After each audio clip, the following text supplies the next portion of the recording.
Greetings, Sioux Falls and Rapid City school guys. We're sitting out here in the middle of the cornfield in the middle of October, and amazingly the harvest is all done around here. So probably the earliest completion I can ever remember as far as getting harvest done early. The drought really pushed the crop along with all the heat, and we were able to harvest everything about a month earlier than we usually do.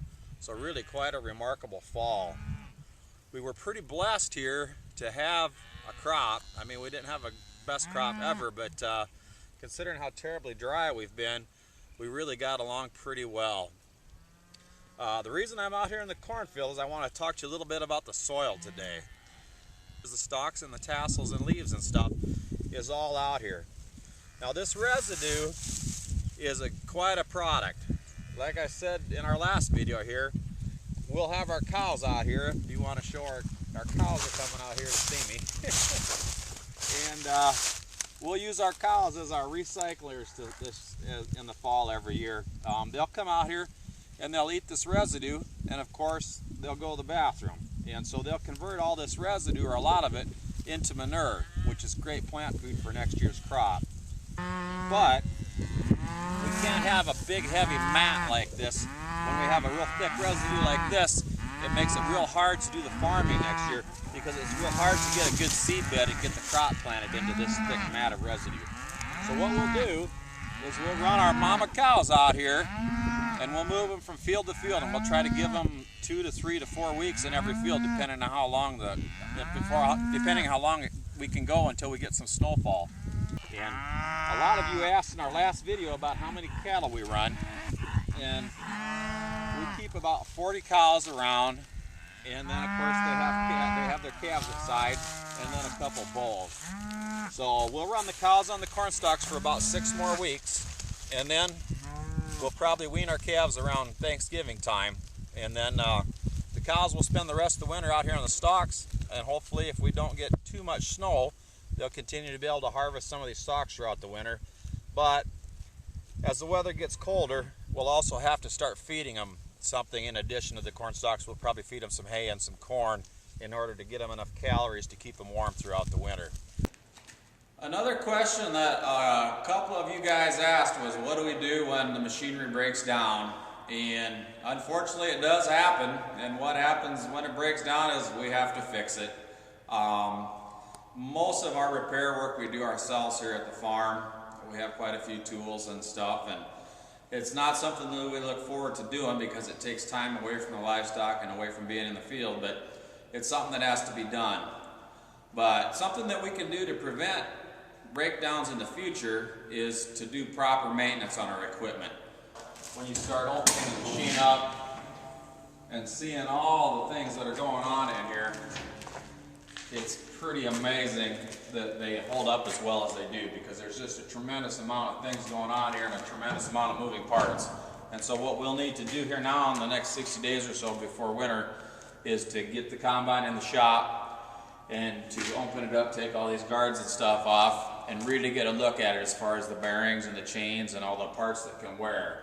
And so the better job that we can do as far as doing some of that maintenance this fall, the better job the combine will do next year, and we'll probably have less breakdowns if we do a really good job of going through the machine after we get done with it. So that's something else that we'll be having to tackle here in the next 60 days. But lots of shop work to do yet here before we get too cold.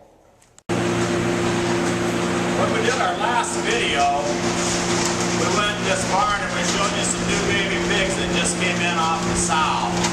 And I just wanted to come back in here today to show you how much they've grown.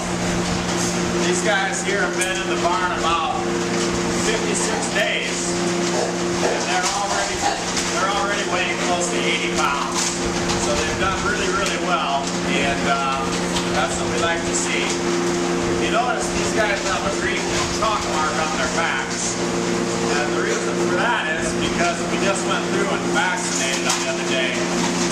Little pigs are just like little kids.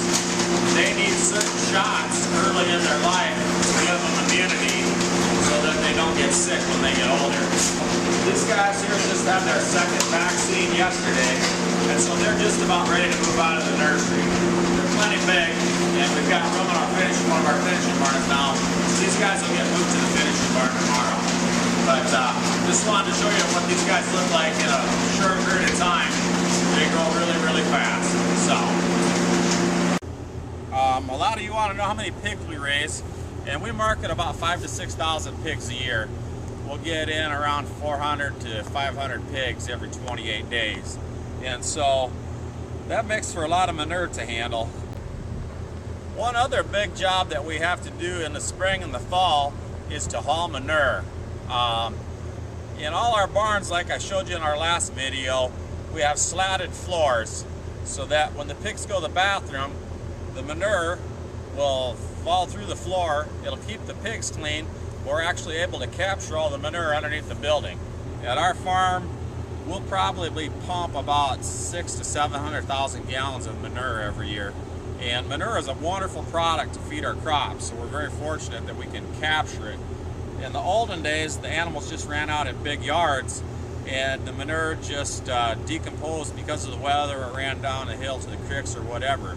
But in our modern technology, we capture all the manure, which is better for the environment, and we can take it out to the fields and apply it where it can be used to grow much better crops, because manure is a terrific source of things like nitrogen, phosphorus, and potassium for the next year's crop. There's about 13 different elements in this hog manure that are all helpful to growing robust crops. So we'll take these covers off and put a big hose under the building, and then we'll pump the manure out from under the barns and haul it out to the field and apply it to the crop ground.